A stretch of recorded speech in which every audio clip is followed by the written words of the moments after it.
இப்போது பன்னீர் பராத்தா செஞ்சுருக்கா, சாப்பிட்டு பார்த்தேன். சூப்பர் டேஸ்ட்டாக இருக்குது. நீங்களும் ட்ரை பண்ணுங்கள். ஹலோ மக்களே, இன்றைக்கி எங்கள் அம்மா இல்லை, பதிலாக நான் வந்திருக்கேன்.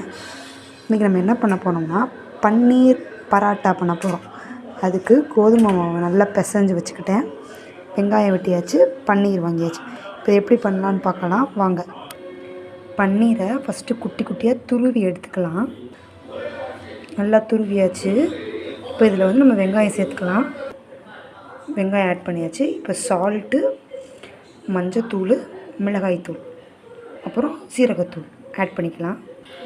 இப்போ நம்ம ஸ்டஃபிங் ரெடி ஆயிடுச்சு. இப்போ நம்ம ரெடி பண்ணிடுவோமா வாங்க. பெருசாக ஒரு உருண்டை எடுத்து இப்போ தேய்ச்சிக்கலாம். இப்போ தேய்ச்சிட்டேன். இதுக்குள்ளே நம்ம ஸ்டஃபிங்கை வச்சு திருப்பி ரோல் பண்ணி திருப்பி தேய்க்கணும். ஸ்டஃபிங் இப்படி பால் மாதிரி வச்சு இப்போ ரவுண்ட் பண்ணிக்கலாம். இப்போ இதை ரொம்ப அழுத்தம் இல்லாமல் லேசாக தேய்ச்சிக்கலாம்.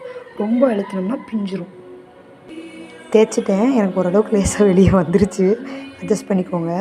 இப்போ டவாவில் போட்டுட்டு லேசாக நெய் ஊற்றிக்கலாம். இப்போ எடுத்தாச்சு. டேஸ்டியான பன்னீர் பரோட்டா ரெடி. நீங்களும் ட்ரை பண்ணி பார்த்துட்டு எப்படி இருக்குன்னு சொல்லுங்கள். டாட்டா. நான் வெளியே போயிருந்தபோது பன்னீர் பராத்தா செஞ்சுருக்கா, சாப்பிட்டு பார்த்தேன். சூப்பர் டேஸ்ட்டாக இருக்குது. நீங்களும் ட்ரை பண்ணுங்கள்.